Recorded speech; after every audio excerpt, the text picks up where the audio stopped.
দর্শনকে বলা হয় সকল জ্ঞানের জননী। কলা অনুষদের বিষয় হলেও গণিত এবং বিজ্ঞান সহ জ্ঞানের প্রতিটি শাখারই উৎপত্তি হয়েছে দর্শন থেকে। জগৎ ও জীবনের সৃষ্টি সংক্রান্ত বিভিন্ন প্রশ্ন ও যৌক্তিক বিচার বিশ্লেষণই হলো দর্শন। দর্শন জগৎ ও জীবন সংক্রান্ত মৌলিক প্রশ্নের পাশাপাশি বিভিন্ন বিষয় যেমন অর্থনীতি, ইংরেজি সাহিত্য, যুক্তিবিদ্যা, নীতিতত্ত্ব, নন্দনতত্ত্ব ইত্যাদি বিষয়ের সমন্বয়ে পড়ানো হয়। ঢাকা বিশ্ববিদ্যালয়ের সূচনা লগ্নে 1921 সালে প্রতিষ্ঠিত হয় দর্শন বিভাগ। এটি ঢাকা বিশ্ববিদ্যালয়ের অন্যতম প্রাচীন ও গুরুত্বপূর্ণ বিভাগ।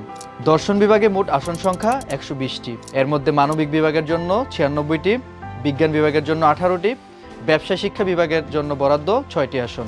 এই বিভাগে ভর্তির জন্য বিশেষ কোনো শর্ত নেই। ভর্তি পরীক্ষায় কিছুটা পেছনের দিকের মেরিট পজিশন নিয়েও এই বিভাগে ভর্তি হওয়া সম্ভব। দর্শন বিভাগের শিক্ষার্থীদের জন্য চাকরির সুবর্ণ সুযোগ হলো বিসিএস শিক্ষা ক্যাডার। সেই সাথে রয়েছে বিভিন্ন পাবলিক বিশ্ববিদ্যালয়ের শিক্ষকতার সুযোগ। এছাড়া সরকারি বেসরকারি প্রতিষ্ঠান, ব্যাংক এবং এনজিওতেও দর্শনের শিক্ষার্থীদের সুবর্ণ সুযোগ রয়েছে। তাছাড়া প্রতি বছর এই বিভাগের অসংখ্য শিক্ষার্থী উচ্চশিক্ষা ও গবেষণার জন্য যুক্তরাষ্ট্র সহ ইউরোপের বিভিন্ন দেশে গমন করছেন। বহুমুখী জ্ঞান ও যুক্তির খেলা যদি তোমার আগ্রহের বিষয় হয়ে থাকে, তাহলে দর্শন বিভাগ হতে পারে তোমার জন্য আদর্শ বিষয়।